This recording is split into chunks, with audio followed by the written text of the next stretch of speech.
Góðan daginn, velkomin í Rauðan raunveruleika. Í dag ætlum við að fjalla svolítið heimsmálin, stríðsæsingin sem í gangi út alla trissur, hvaðan sem það að koma. Við ætlum aðeins að ræða það í samhengi við Evrópu, Ísland, bara þróun heimsins, samfélagana, efnahagskerfa og samskipta ríkja, sérstaklega kannski með hliðsjóni við svona hnattrænt réttlæti, jöfnuð og tala eins samhengi hérna. Hæ, Jovana Pavlovic komin hingað til að tala það og Jökull Sólberg Auðunsson, velkomin, og Halldór Armand, hæ. Takk fyrir að koma. Hvar erum við að byrja? Þetta risavaxið viðfangsefni og margt til að tala gríðarlega. Þarf Evrópa að vopnavæðast? Þarf að fara að setja 100 milljarða í varnarmál á Íslandi? Þetta stóru spurningar. Mjög. Ég ætla að setja boltan til strákana aðeins til að byrja það sko allavega. Kalli út svakalegur sko. Þetta bara stærsta topic bara í heimi einhvern veginn. Hvar á að byrja? Mette forsætisráðherrann í Danmörku var að segja er að taka þátt í þessu. Hún svolítið að slá á stríðs trommunar. Hún var að segja svakalegt kvót. Hún var að segja að friður væri hættulegur en stríð. Já. Og þá var hann að vísa í ástandið í Úkraínu og þetta einhvern veginn að búst nú öllu á haus sko. Og já,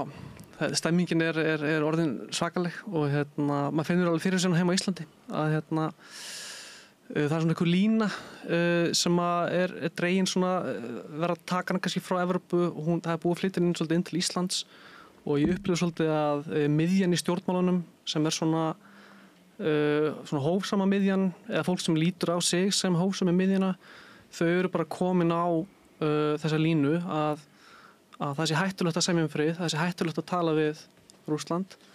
Það er til einskis að ætla að reyna að semja þetta, bara klára þetta og svo gengur maður, ég svona sem vinstri maður og svona friðarsinni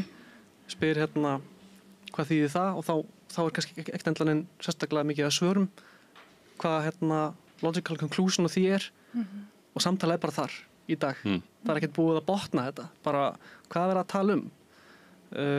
sumir ganga bara svo langt að segja að Putin sé bara með heimsvalda yfirráðsstefnu og er bara að fara hvað næst sko, hann tekur Úkraínu fyrst og svo er hann að fara að ganga lengra. Þetta allt gert í nafni þess að Putin talin vera stórkostlega hætta við Evrópu og eftir Úkraínu þá mun að fara í næsta land og næsta land og næsta land, svona dominókenning hálfgerð og honum líkt saman við Hitler. Og þá er best að stoppa hann bara þarna í Úkraínu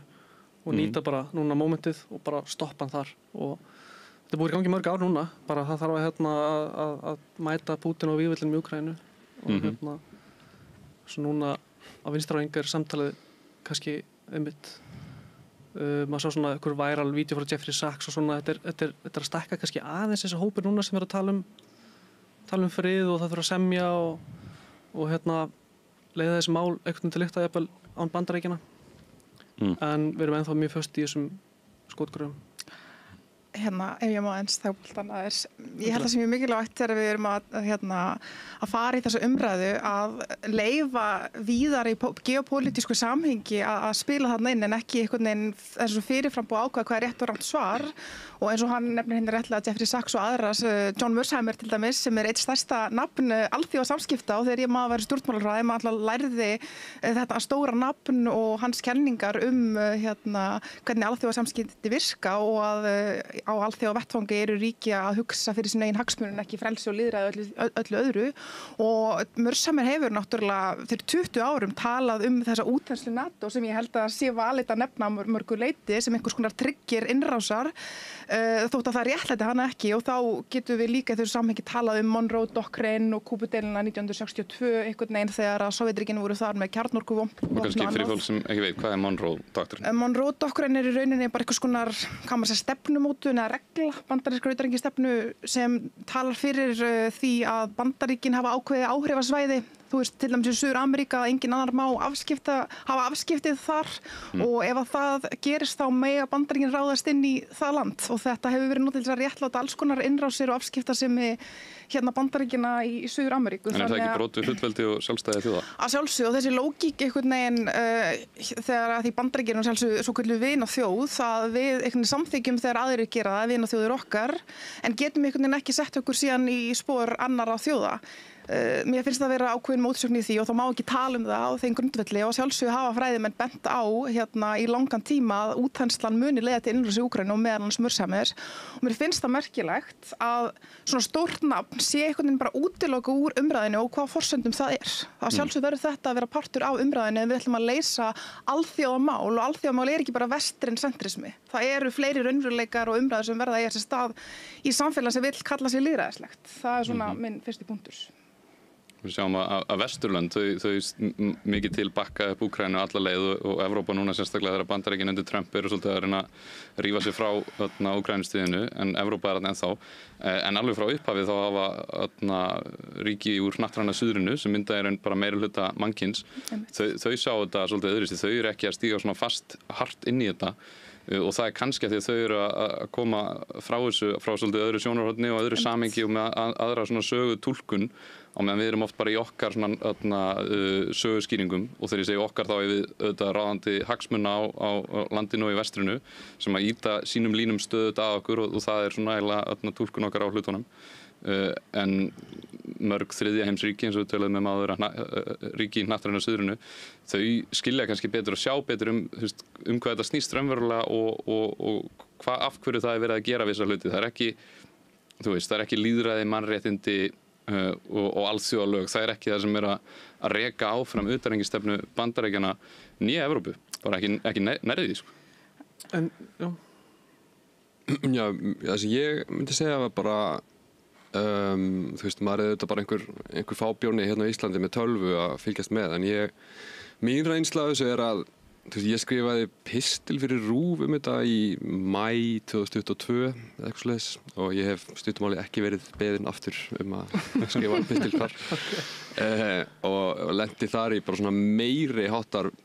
viðbragði bara, að maður bara sá hvað gerðist, hræðilegt. Maður sér að skýringin frá hinni hliðinni er að þetta snúist eitthvað útþenslu NATO sko, svo fyrir maður að skoða það og já, meika nú eitthvað smá sens sko, það er svona bara einhver bara svona við fyrstu sýn bara já, þetta er bara bandalag sem er stofnað til höfuðs þessu ríki sko og eða forverða þess og svo sér maður hvernig það hefur þanist út og maður hugsa með þessu, já, svo fyrir maður í þessar einföldu spurningar sem er ennþá verið að tala hvað myndu Bandaríkjamenn gera ef þess herstörð yrði sett upp hér á kanadísku landamærunum eða whatever og maður sá bara strax að það var einhvern veginn svona spurningum var bara tekið alveg mjög illa sko og og maður sér það enn svo hef ég verið að hugsa ég var að lesa núna daginn sögu Pelopsskagastríðsins milli Aþeninga og Spartverja Raunhyggjan, það tala hana það kemur fram hana líka en bara þetta er stríð 480 fyrir Krist sko og eftir Þúkýdídes sem var hersöðingi Aþeningar tapa þessu stríði og eitt svona helsta, eitt mesta svona hernar blönder sögunar á sér þarna stað þegar Aþeningar ákveða að ráðast á Sikiley og hann segir, maðurinn var hersöðingi í stríðinu, sagnfræðingurinn sem skrifar þetta, hann segir bara, já, ég meina þetta snerist náttúrulega það að ná yfirráðum yfir einhverjum birgðaleiðum á Miðjarðarhafi og snerist yfirráð á Miðjarðarhafi sko en auðvitað var sagt að þetta væri til þess að koma bandamönnum okkar á Sikiley til bjargar sko og þetta er alltaf þetta er allt lígar alltaf sko og voru það fyrir 2500 árum og eru það núna og ég bara efast ekki að það er alveg nóg af legum hinn megin í Rússlandi þetta stríð þegar bara engin vafi en mér svona okkar ábyrgðmanns megin víglínunar sko að velta eins fyrir sér svona einhvers konar lágmarks heilindum eða heiðarleika okkar megin sko og já, maður bara tekur eftir því það er bara alveg svakaleg viðkvæmni. Maður tekur líka eftir því það ótrúlega viðkvæmni að ræða bara svona, já, þú veist, þetta bara hrikalegt og þessi innrás bara siðferðilega og réttlætanlega og allt það, en þú veist, samt til kannski eitthvað smá samhengi, við kannski að tala eitthvað aðeins hvernig okkar heimsluti hefur hagað sér. Þú veist, það eitthvað sem má skoða? Þú veist, okkar þáttaka í Íraksstríðinu eða einhverjum svona aðgerðum í Sýrlandi eða Líbíu eða þú veist, ef eitthvað að skoða hvernig við gætum mögulega litið út í augum einhvers annars sko. En það bara, þú veist, þá bara það krefst náttúrulega smá hugrekis og víðsýni og krefst þess að maður sé að kíkja yfir vegginn á svona Úr helli Platóns kannski. Úr helli Platóns. Og það bara, kannski ekkert allir þar. En þá, ef maður ekki þar, þá kannski hugsa maður, það ekki betra að hafa bara minna af skoðunum? Og þá vera bara, þú veist, það bara eitthvað, þú veist, það ekki stríð í Íslandi, ég ætla bara ekki að pæla í þessu. Já. En fólk einhvern veginn hoppar á svona mainstreams narratífuna, þar sem verið að skoða bara eitthvað svona, einhvern ramma úr heilli bíómynd. Og bara dæma allt út frá rammanum hvað gerist akkurat hérna en ekki, þú veist, bara horfa á bíómyndina, kynntu við söguna, skilurðu. Kannski svona sambarlegt við sögurskýringarnar eða svona narratífuna sem kom í kjölfar árásar Hamas á Ísraels ríki 7. október og þá látið eins og það sé bara byrjunin á öllu að þeir réðust þarna inn 7. októberinn í Ísrael og þess vegna þurfum við að sigra það og bara núna grandaðin og þeir vilja bara markvisst losna við samhengið utan þessu öllu. En talandi að horfa eins og okkar hlið, þá langaði mér að sýna hérna nokkra myndir, fáum upp fyrst mynd nr. 3 sem sýnir sem sagt kort þar sem við sjáum landsvæði þar sem að Bandaríkin hafa átt í beinum hernaðarútlutunum og þetta er nú bara meira og minna allur heimurinn og mynd nr. 2 er úr rannsókn sem tekur þetta svolítið saman yfir mismunandi tímabil og heimshluta og þetta er náttúrulega bara stöðugur stríðsrekstur frá upphafi og fram til dagsins í dag. Og svo eitt svona í samhengi við þetta að við fáum mynd nr. 1 að því að núna í dag ef við maður minnist á kannski að mögulega hafi útþenslustefna NATO spilað inn í að þetta stríð breyst út mögulega. En bara fyrir að segja það, þá er sagt að maður sé pútinisti og sé að flytja áróður fyrir Pútín og að maður styðji innrásina, þó að það að nefna ábyrgðarþátt NATO þýðir ekki að maður styðji innrásina. En í kalda stríðinu þá var svokallaður McCarthyismi þar sem að sósíalistar voru bara, þeir voru hreinsaðir út í Bandaríkjunum og mikið til í Evrópu, fengi ekki vinnu og bólað út úr stöðum allstaðar og í kalda stríðinu þá fremdu Bandaríkjamenn með því að finna hersöðingja, finna þjóðarleiðtoga, finna eitthvað lið í löndum í þriðja heiminum, hnattræna suðrinu, þar sem að var, þú veist, einhvers konar frelsis eða sjálfstæðis félagshyggju uppreisnir í gangi og bara skipulögðu þar hryllileg fjöldamorð og kannski harkalegasta er þarna í Indónesíu þar sem þeir drápu upp í 2 milljónir manna til að koma í veg fyrir það að sósíalistaflokkur og kommunistaflokkur kæmist þarna til valda og þetta allt gert í nafni þess sko að það þyrfti að berjast gegn útþenslu kommunismans af því kommunismin er hræðilegur, hrikalegur og allir í vestrinu sem að reyndu að kannski stíga út fyrir þessa narratífu kaldastríðshaugana var útskúfað í nafni þess að þeir væru að styðja Moskvu og þetta er náttúrulega öðris í dag en þetta er samt mjög sambarlegt á ákveðin hátt. Já, ég held að McCarthyismi sé hugtak sem ekki mörgum er kunnugt til dæmis hér á Íslandi og ætti verið fleirum kunnugt af því að þetta er svona dæmi, ég held að það sé ekki mikill munur á þessu sem var þá og þessu sem er núna. Hvernig það er auðvelt að brenda þig sem þú ert pútinisti, þú ert ósammála megin narratífinni og svo framvegis og sjálfsögðu réttlætir það síðan alls konar ofsóknir, FBI og allt annað á sínum tíma sem að margir fræðimennur fyrir ljóðskáld, svartir aktivistar og svo framvegis. Hins vegar mér finnst ótrúlega áhvert að pæla í þessu út frá svona þekkingarfræði. Að því mér finnst svo gaman ég er alltaf mannfræðingur og við pælum rosalega mikið í þessu hvernig vitum þessu við vitum og hver hefur vald til þess að framleiða og miðla þekkingu. Og þá náttúrulega skoðum við þetta sem heitir Epistemology of the Global South eða þekkingarfræði frá hnattræna suðrinu sem eru bara allir aðrir raunveruleikar, fræði, mennska, fjölmiðla umfjallanir, heiminn, geðlækningar, samfélag, bara allt mögulegt og við sjáum bara svona kerfisbundna útilokun, hvernig aðrar þekkingar og perspektífur sem fitta ekki innan þennan, hvað maður að segja, manifestur ramma ásættilega rökræna sem oft eurocentrískur og hugmyndafræðilegur byggður á nýfrjálshyggju mörgu leyti einhvern veginn útilokaður með því að vísa í þetta ólýðræðislegt, þetta vanþróað, þetta pútíníst eða þetta kommuníst og svo framvegis. Þannig að ég held til dæmis við vitum miklu meira glæpi óvinna þjóða og það að þessi manifestur bókin heldur en okkar eigin. Og til dæmis kom mér á óvart, ég meina, tökum Palestínu sem dæmi. Hversu lengi þessi atburður búin að vera í gangi? Og það voru alltaf margir sem vissu ekki hvað var í raunverulega í gangi þarna. Eða þá til dæmis fjölmiðla umfjöllurinn. Mér fannst Twitter eða X hafa gert miklu betur í að koma með svona gagnrýnir umræðu aðra perspektífur Palestínu og rödd Palestínu mann heldur en RÚV og aðrir vestræn fjölmiðlar. Og þetta eitthvað sem ekki tala nú mikið Þannig að í samhengi við þetta þá náttúrulega það sem mér finnst verið í gangi hér rauninni bara endursköpun á þessum ákveðna ramma, það ákveðin hugmyndafræði og það eins og við þurfum, eins og Sahid segir í Orientalism bókinni hans, það eins og við þurfum hina til þess að skapa okkar tilgang. Og án þess að Vladimir Putin sé allt svona, jafnvel svona rússneskt deep state eða hann allstaðar og sem náttúrulega einhver gagnrýni Vladimir Putin náttúrulega góð og valid og svona, en það engin takmörk. Það hægt að segja bara hann tvífara eða að hann sé að stjórna öllu og án þess að það sé engin gagnrýni þar á bakvið. Og það eins og þessi sköpun skapi okkur tilgang, ef hann myrkrið þá við ljósið. Þannig að, já, ég sé þetta algjörlega, ég mér langar að hoppa að þetta með X, þú veist, ég sæki mjög mikið af mínum mitt svona fjölmiðla mataræði X orðið svona aðalrétturinn og íslensku miðlarnir svona til hliðar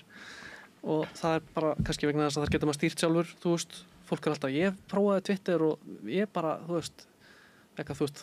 default tweetið bara eitthvað fólk að tala fótbolta kannski eða eitthvað, þú veist, og þetta alltaf rosalega orku í að finna eitthvað til að followa og svo byggir upp svona net út frá fólkinu sem við treystir og búin að byggja upp trausta og það að retweeta einhverjum og mér finnst þetta að vera mjög svona effektíft tól til þess að taka púlsinn á þú veist hvað gangi í heiminum og þess að þegar að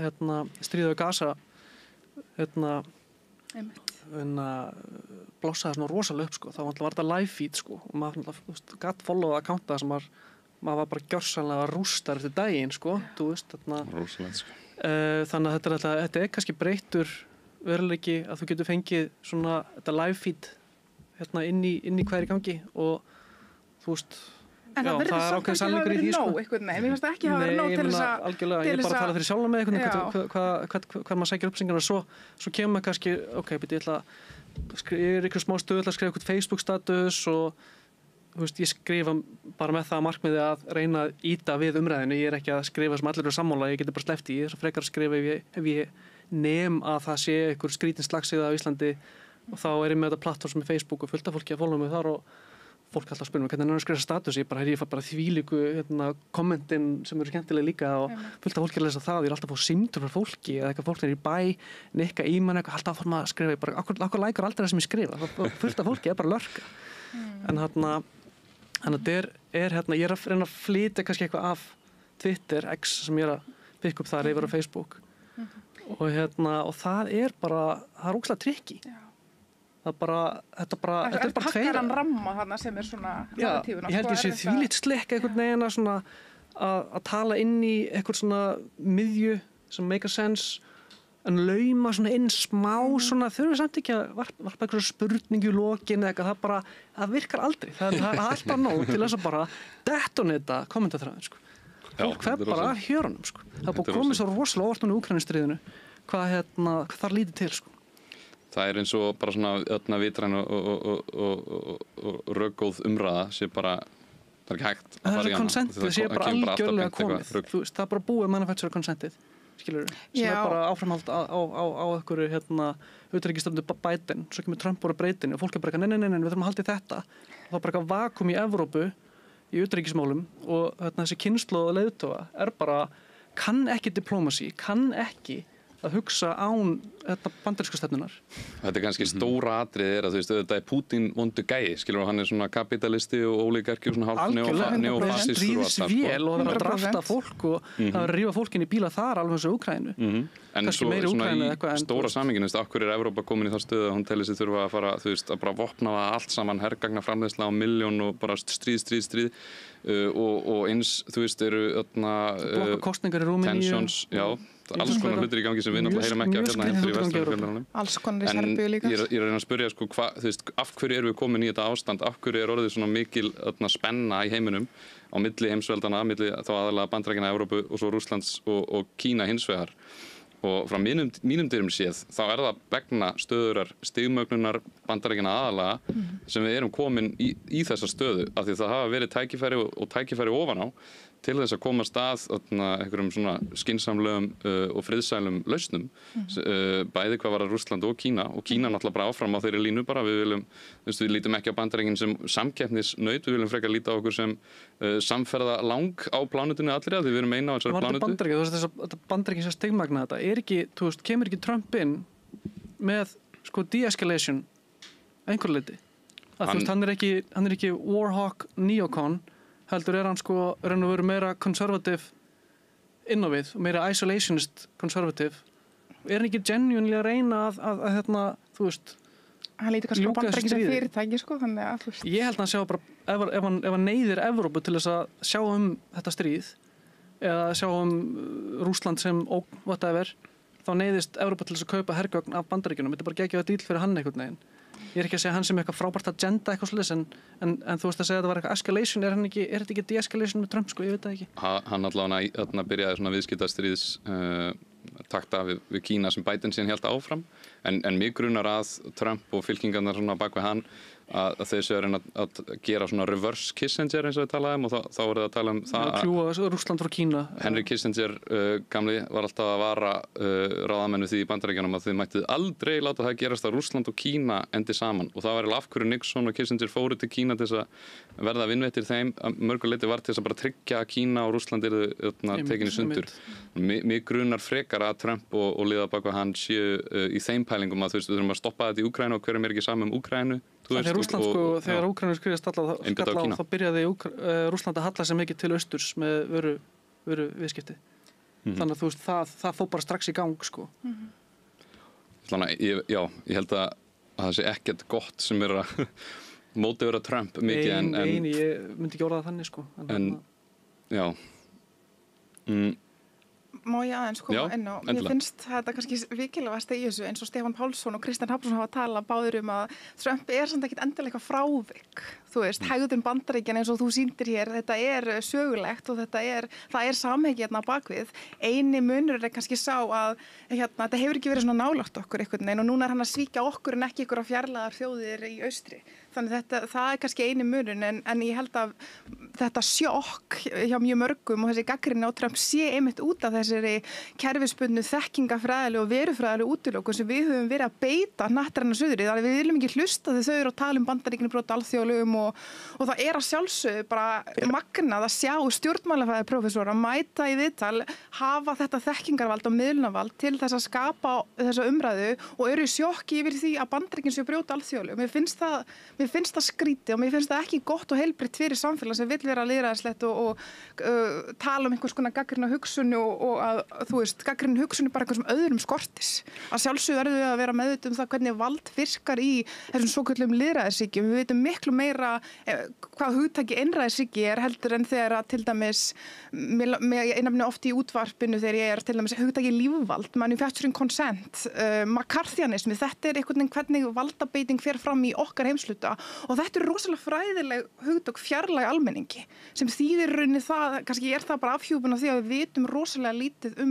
hvernig vald fer fram í okkar samfélagi, hvernig við getum gagnrýnt það, hvernig konsent manufakturað. Og þá, ef svo forsenda ekki til staðar, getum við þá kallað okkur gagnrýni samfélag. Þannig að það alls konar svona þræðirarna sem hættir að fara í. Alltaf bara óþólandi þegar við fáum alltaf eitthvað fræðafólk í sjónvarpið og að skrifa greinar og tjá sig og þetta það sem fjölmiðlarnir ýta upp, þá látið eins og við séum að standa með alþjóðalögum og mannréttindum og slíkt. Þetta bara orðið bara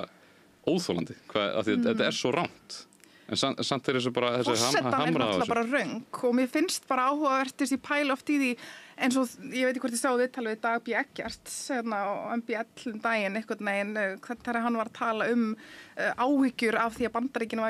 myndu kannski hnígna hvað sem að því þau eru að hjálpa öðrum heimslutum og virða alþjóðastofnanir og alls konar annað og ég bara spái þetta virkilega það sem hann heldur eða þú veist eða er hann að grínast ég get ekki, það er eitthvað sem ég er mjög erfitt með að ná utanum sko, þú veist ef við búum í tæknivæddum heimi þar sem endalaust upplýsingaflæði og heldur hann að gagnrýni á bandaríska heimsvaldastefnu sé falsfréttir eða ég veit það ekki, þú veist, mér finnst það mjög erfitt að sná utanum það sko. Já, þetta er ótrúlega. Og nú er verið að skrifa að það þurfa að skera niður í velferðarmálum út alla Evrópu til þess að fjármagna hergagnaframleiðsluna því að það er bara nauðsynlegt segja þeir sko til þess að tryggja lýðræði og alþjóðalög og svona og svo er þeir samt að senda vopn til Ísraels á sama tíma. Halldór, þú skrifaðir svolítið áhugavert á Twitter daginn svona smá í samhengi við hvað Heiða borgarstjóri að fá gríðarlega há laun og þér líst nú ekki á blikuna bara með þróun svona vestrænna stjórnmála? Nei, mér líst ekki á það sko. Ég er svona með einhverja tilfinningu bara fyrir því að okkar heimslauti að byrtist bara vel á Íslandi að sé bara eitthvað svona meiri háttar úrkynjun í gangi sko. Og að stinga upp á einhverjum svona 115 milljarða króna her á Íslandi þegar við ráðum ekki við að reka strætó sko að finnst mér bara mjög merkilegt en þá myndi einhver segja á móti nei, þetta er náttúrulega bara allt okkar lífsviðurværi og allt okkar líf á allt undir þessu sko að við séum með her eða eitthvað svoleiðis og ég bara þú veist, maður getur svo mikið sem svona einhver venjulegur borgari bara aðalega treyst einhverju svona innsæi sko, þú veist, og ég geng út frá því að bara eiginlega allt í þessu sé lygi á yfirborðinu, líka hinum megin því þannig að bara hefur alltaf verið og lest sagnfræði og svona og líka svona almennt þumalputtaregla ef það er verið að útskúfa eitthvað fólk út úr umræðunni ekki út af því að því er svarað heldur af því að það er útskúfað það þýðir svona væntanlega að það sé mögulega eitthvað í því sem þetta fólk er að segja sko og líka bara svona hafandi lent í þessu sjálfur að vera að skrifa opinberlega COVID og svona á þeim tíma og sjá bara með eigin augum hvernig þú ert tekin úr umferð sko að það svona hefur áhrif á mann en varðandi svona þessa stöðu í geopólitík, þetta er aftur bara svona einhver ég man þegar Trump var kosinn 2016 og þá var þessi narratífa að hann er Hitler og ég man eftir að hugsa bara er hann það? Hvað segir eitthvað svona gut feeling? Nei narsisisti, einhver svona mjög einfaldur maður örugglega alveg gífurlega óheiðarlegur hvað segir svona gut feeling? Já, ég hugsa það en eitthvað svona Hitler? Nei og eins með Putin, guð mig góður ég myndi ekki vilja búa í Rússlandi sko en hann sé einhver Hitler? Nei, bara svona gut feeling að þetta sé einhver imperialismi að taka yfir Evrópu kaupið það ekki, því miður sko og svona og líka bara að skoða einhver svona litlar hagtölur og svona hvernig þjóðarbú Rússa er sko nei, ég hef enga trú á því sko og fjarstæðukennt oft sko þegar Rússland er svo lítið hagkerfi miðað við mörg önnur þeir eiga bara ekki fræðilegan séns í því að velta yfir Evrópu, það er bara algjörlega fáránlegt og það líka í samhengi við NATO og Bandaríkin og svo á móti Kína og Rússlandi hins vegar auðvitað er það NATO sem eru með bara yfirgnæfandi meirihluta af öllum hernaðarútgjöldum í heiminum sko. Já, manni finnst þetta einhvern veginn bara alls ekki passa sko en á sama tíma þegar þú skoðar síðan einhvern veginn þú veist, aftur eitthvað svona útþenslu NATO sko, þá ertu smá svona já, ég meina, þú veist, það eru alls konar lygar hérna hjá þeim hvað þeir eru að gera en ég bara skilða vel að þetta trufli þetta fólk sko bara og það sé kannski pínu paranoid það myndi trufla Bandaríkjamenn, það myndi trufla Þjóðverja ef það væri hernaðarbandala sem er svona frekar fjandsamt. Ég meina maður ná rótrokkurinn eitthvað bókstaklega á það stefnumótunin, bandaríska utanríkisstefnan er bókstaflega byggð á þessu og sem við samþykjum öðrum megin og mér langar ótrúlega að koma þess inn á það sem Halldór var að segja þetta innsæi, það er fræðimannum Mark Waterstone, hann talar sko muninn á good sense og common sense og talar common sense sem svona ríkjandi orðræðu og good sense væri þá að hlusta alltaf á innsæið og hefur talað svolítið í kringum þetta og byggt sín fræði mitt á þessu þannig að það innsæið skiptir rosalega miklu máli líka þegar kemur að greina heim, það er ekki bara skynsemishyggjan sem sem maður ætti að nota, heldur líka svona að hafa á tilfinningunni og fara að leita dýpra og gagnrýna og annað. Það er líka partur af gagnrýnin hugsun. Þannig að ég held að það sé bara mjög mikilvægt. Já, og ég líka að teka fram að þessu með Pútín, sko, ég er ekki að segja, mitt innsæði segja að þetta sé bara einhver frábær náungi, sko, ég held að þetta sé sko alveg ruthless killer þessi maður, ekki spurning, sko, en þetta dæmi, sko, þú veist, hann sé einhver Hitler, nei, bara það, ég kaupi það ekki, en hann dreipið blaðamenn og svona, já, ég hef 100% trúið því, sko, en hérna, já, þannig að það kemur upp. Þannig er hann að meta það að ef hann væri Hitler, þá er argumentið sound, að við þurfum að herfaðast. Hvað segirðu? Þú veist, er þetta ekki, það að vera að reyna að búa til íktari ímynd af honum til þess að búa til hræðsluna. Manni sýnst það. Já, ég upplifi það, sko. Og það er einhvern veginn, já, úr því verður þessi narratíf að þetta sé eina leiðin til að bjarga Evrópu eða eitthvað, halvfurðulegt. Þétta raðirnar, minnst það svo fyndin frasi. Þétta raðirnar. Það er alltaf verið að segja, sko, við erum að hitta hérna Evrópuleiðtogann, við erum að þétta raðirnar. Og svo aftur, það er ekkert búið að botna, þú veist, það er ekki bara að koma out and say it, þú veist, bara við viljum gjarnan fara í stríð, eða þú veist, hver er tilgangurinn með, hvert er verið að fara, þú veist, í Þýskalandi er búið að gefa grænt ljós á að brjóta skuldareglunar, þú veist, sem að Þýskaland hefur verið forsvari fyrir að halda gagnvart öllum Evrópuþjóðunum sem er í evrunni, burt sér frá hver skuldastaðan er á ríkinu sem koma inn, þannig að svo ítalega kemur inn í evruna, með mjög háar ríkisskuldir í hlutfalli við þjóðarframleiðslu og þá koma þau inn í ákveðið regluverk þar sem þau mega ekki fara fram úr sér með fjárlög, jafnvel þó þessi mikil þörf á því, svo í COVID þá var þessi reglur sett til hliðar eins og Íslandi, sko.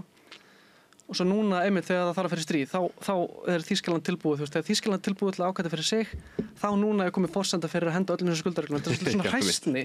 þú veist, að þegar Þýskaland tilbúið til að byggja stærsta her í Evrópu, sem að hringir náttúrulega sjálfsögðu fullt af viðvörunarbjöllum fyrir fullt af fólki, en ok, þá er þessu skuldareglur orðnar svona, þú veist, ekkert verið að gera það upp til hvers þær voru, to begin with. Já, þetta er ógst að fyndi mím á netinu, Mel Gibson mýmið, þarna með Jesú alla blóðugan, sko. Það var hann Þýskaland, sko, og Jesú, þú veist, alla blóðugur er Grikkland, sko. Og Mel Gibson segja, sko, við þurfum að breyta þessum pælingum niðurskurð, sko. Nákvæmlega. Já, þetta er svo hrikalegt. Nú heyrir maður bara svona af ýmsum punktum sem við höfum verið að ræða hérna, þá, þú veist, myndum við beint fara að limma á okkur, við séum bútinistar, við séum þetta og við séum hitt og við séum að styðja ábeldis ríki og slíkt, sko, en og takk fyrir að minna mig á það. Ég er ekki búin að fá nóg að því. Þú örugglega lendir því ansi oft aftur, en ég vil bara svona svolítið ítreka af hverju þetta er mikilvægt, af því að þetta er gífurlega mikilvægt, þú veist, heimsvaldastefnan, stríðsrekstur, stríðsbrölt, ofurarðrán í heiminum, staðan sem er komin upp, þetta nýja kalda stríð, þú veist, og við erum í þessu, við erum að einbytta þetta og fara að byggja upp allan herafla, þú veist, þegar að veðurfarsbreytingarnar eru svona anda niður hálsmálið okkar, sko, og fara að verða alvarlegri og alvarlegri, en við erum í þessum svona vítarhring til eiginlega bara helvítis ef þetta er ekki einhvern veginn stoppað af, ef þetta bara stigmagnast og stigmagnast og stigmagnast og megnið að fólki bara að leita áfram af vestrænum fjölmiðlum og narratíðum þessara ríkja og heimsvelda. Þá er bara, þú veist, þá er lítil von fyrir framtíða kynslóðir að þessi lífvænlegt hérna á jörðinni ef við ætlum að fara í bara eitthvað mega, þú veist, kalt stríð sem verður heitt eins og síðasta kalda stríði var. Það var kalt kannski hérna í Vesturlöndum en það var sjóðandi heitt út allt nattræna suðrið mjög reglulega. Þannig að við megum ekki við þessu, það er mjög mikið að við einbundum á að koma í veg fyrir þetta og þá náttúrulega helst að byrja því að reyna að, þú veist, tala hvað er raunverulega í gangi og hvernig er hægt raunverulega að koma á frið, hver ætti raunverulega utanríkisstefna Íslands að vera og þá snýst það fyrir mér allavega miklu meira en það að við þurfum að styðja málsókn Suður Afríku gegn Ísrael af því það er bara svona, þú veist, aðal risavaxnasta, augljósasta, ógeðslegasta málið. En ekki að við séum að fara í bandalag viljóra þjóða til þess að halda áfram stríði sem er ekki hægt að vinna og er hægt að semja á skynsamlegan hátt og hefði átt að gera fyrir löngu síðan. Já, mér finnst þessi umræða Ísland og utanríkismál svona áhugaverð, hún er öll einhvern veginn í mótsögn, við erum samstundis friðarþjóð og við samstundis erum við stofnaðalar NATO Samstundis einhvern veginn erum við með siðmenntum þjóðum meðal þjóða, samstundis einhvern veginn erum við að styðja Palestínu og sem, þú veist, þetta er einhvern veginn svona hrærigrautur, sko, þannig að ég myndi hafa eitthvað vald til þess að, svona þekkingar að miðlunar vald til þess að móta íslensku utanríkisstefnu, þá myndi ég persónulega vilja byrja að kynna fyrir svona non-alignment movement, það er samtök hlutlausra ríkja sem eru hugmyndafræði 20. aldar, þar sem að ríki heimsins komi sér saman og hugmyndafræðin þar er sjálfsög, það verða alltaf til stórveldi. Hvort sem þau eru austan, vestan, sunnan eða norðan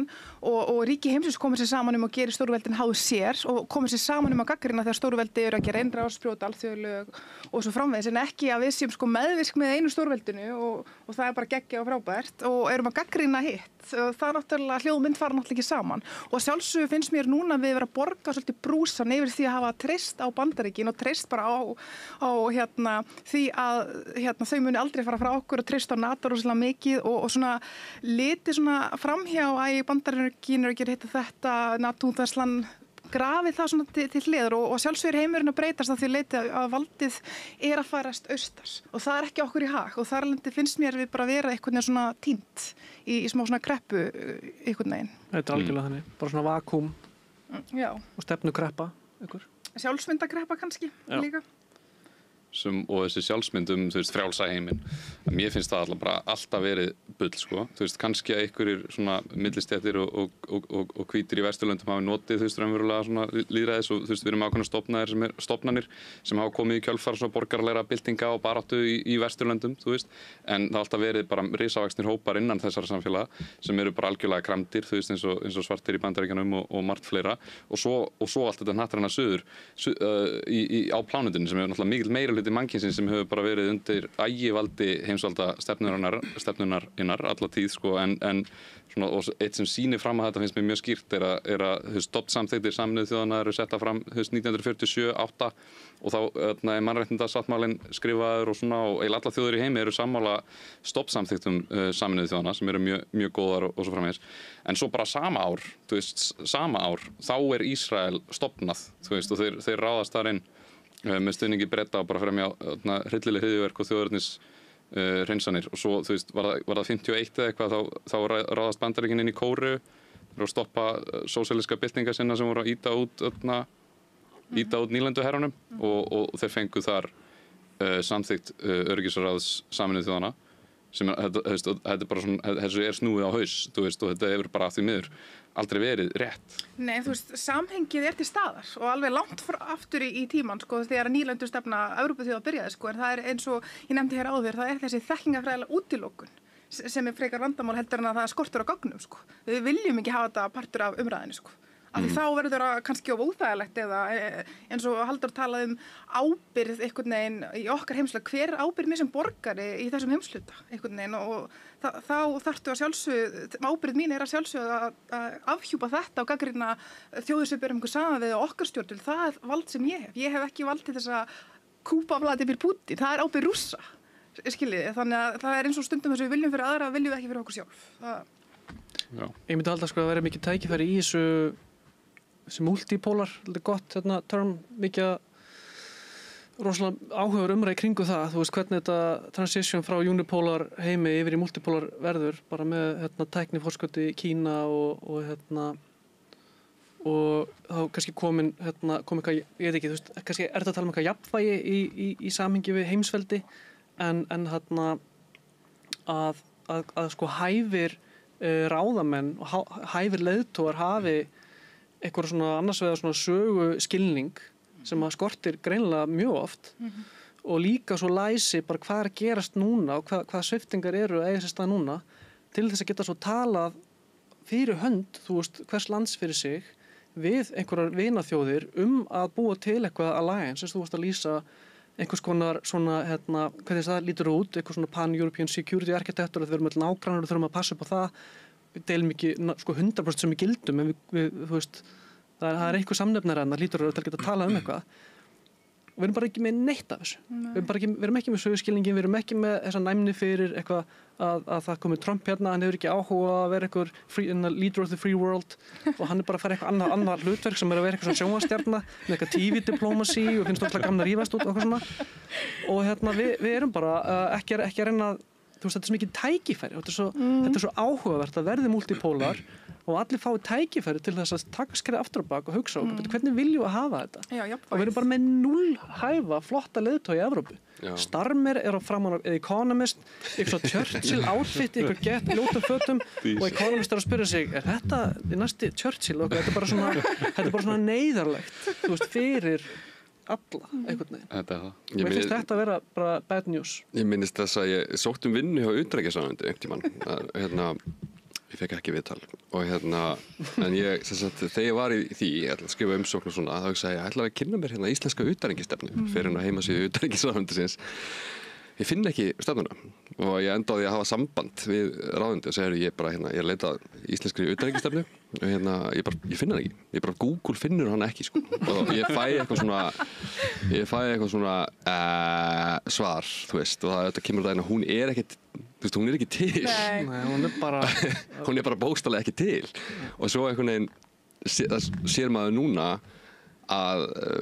það kom þessi ótrúlega ákvörðun að loka sendiráðinu í Rússlandi, talandi að vera kannski frekar með fókusun á að þú frekar að stækka það sko á þessum tímum heldur en að loka því. En svo einhvern veginn núna erum við eins og við séum líka að reyna að styggja Bandaríkjamenn sko. Núverandi utanríkisráðherra, hann að maður hugsa með sér sko, já, ætlum við einhvern veginn að styggja alla. Já, það er okkar pólicy í þessu sko. Og mín tilfinning, svona aftur, svona insights tilfinning, er bara að mér líður eins og í fyrsta skipti á ævi minni skipti máli hver stjórnar sko. Mér líður bara, þetta gamla slagorð að skipti máli hver stjórnar, það hefur ekki skipt máli í 30. Var þetta ekki VG? Jú, það hefur bara einmitt ekki skipt máli, eiginlega alla mína ævi, það breytir engu hver stjórnar og það er allt meir og minna eins. En núna fæ maður tilfinninguna svona, já, ég held að núna sé þetta skipta máli, sko. Og ekki bara hjá okkur, en líka bara bara svona í okkar heimshluta, orðan og þannig. Upp á hagsmuni okkar. Hvað séru? Upp á hagsmuni okkar og bara heildarinnar bara yfir höfuð, bara við þurfum núna einhvern, við guð minn góður, við megum ekki hafa utanríkisráðherra sem einhvern veginn tjái sig eins og þetta sé teiknimynd, skilur við. Þú veist, og að þetta sé bara, þú veist, eitthvað, þetta er pínu ósækjart gagnvart MH-ingum, einhver svona busi í MH heimsmynd, skilur við, sem allt í einu bara birtast í einhvern veginn svona ráðamönnum þjóðarinnar og maður bara, absúrt. Ég skil það að fólk finni til sín að mæta sem fulltrúi Íslendinga til Kýv eða hvað og þú sért hann eitthvað á fundi bara með Macron og eitthvað svona sko og þú farir að finna til þín og hugsa við bara verðum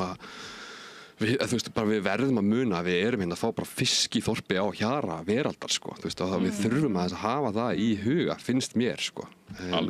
þess vegna farið að skipta aðeins máli einmitt að hafa einhvern sögulegan skilning og eitthvað smá svona næmi á aðstæður sko. Sérstaða Íslands í utanríkismálum undanfarið hefur verið að við erum bara geggja herská.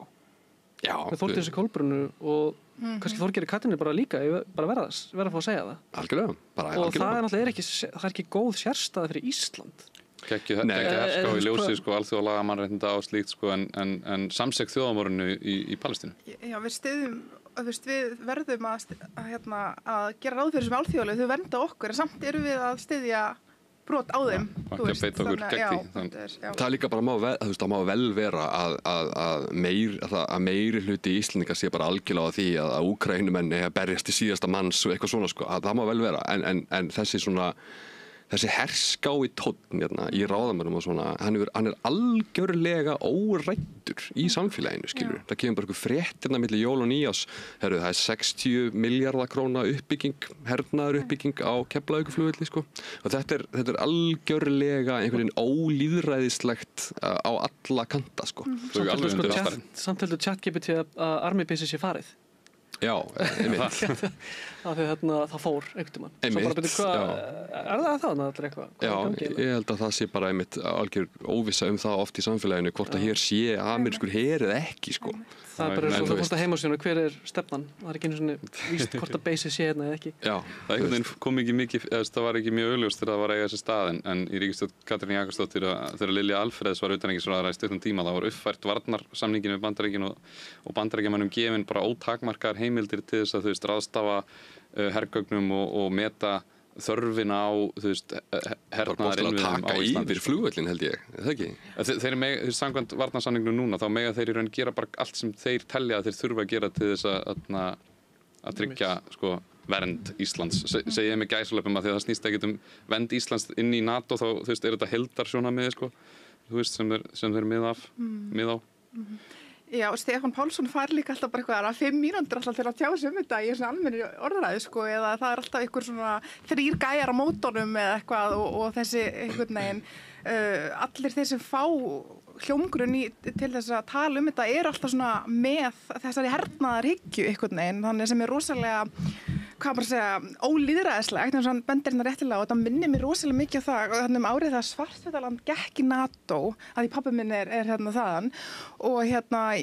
hvort sem hafa verið það var ykkur kringum 70% af þjóðinni samkvæmt skoðanakönnunni var móti inngöngu í NATO og ég gerði Facebook-status þetta og ég var bara svo reið og var ekkit fjallað þetta, þetta land á bara tekið í NATO án lýðræðislega kosninga þótt að það hefði verið lofað alls konar. Og þá fékk ég bara svona alls konar komment bara, já, en þetta er samt bara ykkur fyrir bestu, Það þarf ekki, svona sérfræðingar veit þetta allt, einhvern veginn, og mér finnst það að vera smá svona þetta er ykkur fyrir bestu, almengun er smá vitlaus kannski til að, eða eitthvað þannig, kannski svona ómeðvitað, finnst mér smá að vera þannig væp þegar kemur utanríkismálum, Og það er kannski skiljanlegt að mörgum líður þannig, og að því að, já, maður er bara einhver gæi, maður getur ekkert, talið sér vita allt með vissu og það er mjög flókið að fara að skoða þetta allt og ótrúlega margt sem það er að taka inn til þess að fara að mynda sér einhverja heilsteypta skoðun. Þannig að maður kannski bara,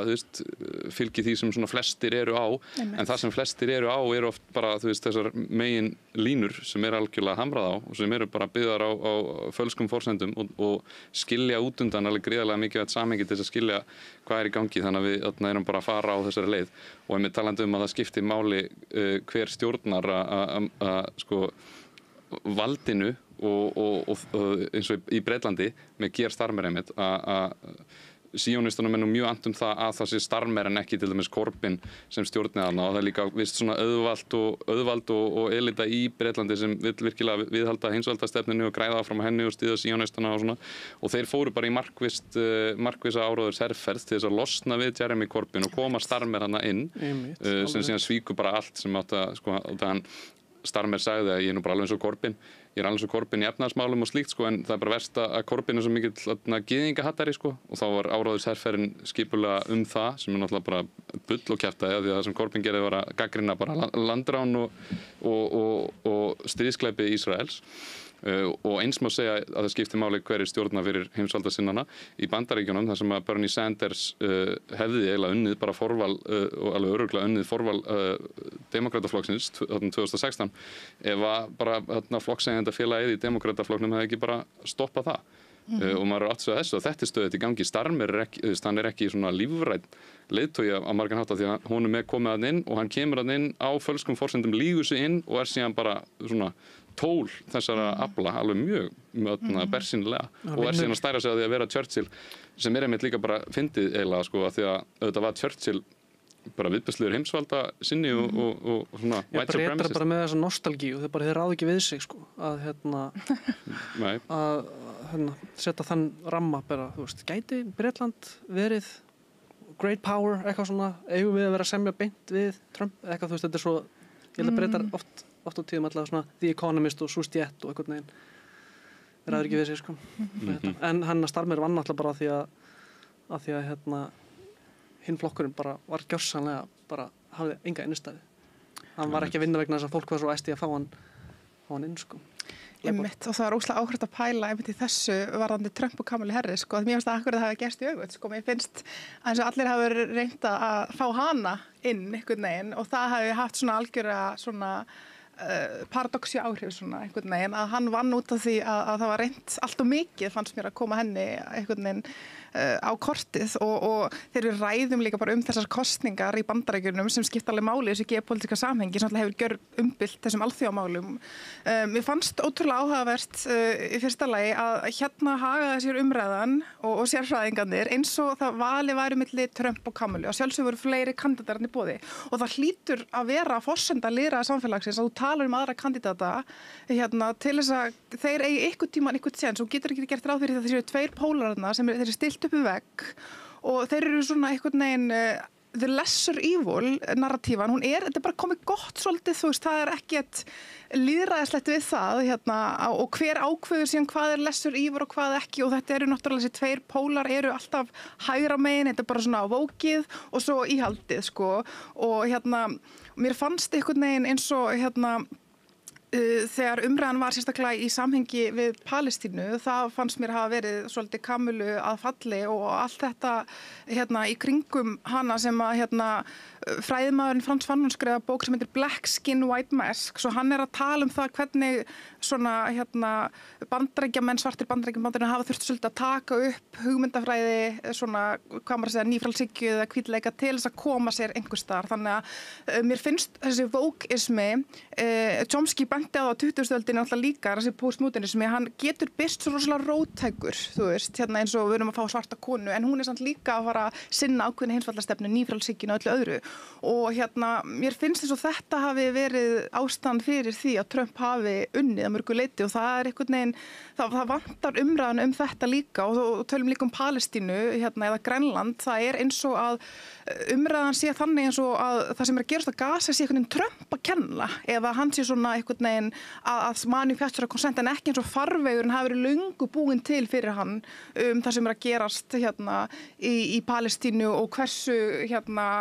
orðræðan Kamelu Harris og Ursula von der Leyen og aðra í Evrópusambandinu. Þetta er einhvern veginn ekki tekið með svona, eins og þetta sé ekki jafn slæmt þegar þær gera það en verra þegar Trump gerir það og ég held að þetta hafi með þessi þveraugur áhrif og skapi frekar einhvern veginn fylgni Trumps og vinsældis og líka varandi Grænland það voru ráðstefna í fyrra í háskólum sem hefur svona af nýlenduvæðing þar sem að fræðimenn frá Norðurlöndunum komu og það var einmitt að tala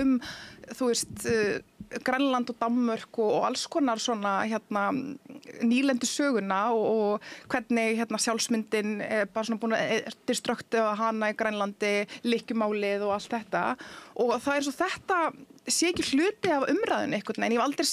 sér þáttu Kastljósi það var að tala nýlendum Danmörkur á Grænland, hvernig þau hafa sig á Grænlandi, hvernig líður grænlendingum og núna daginn til dæmis að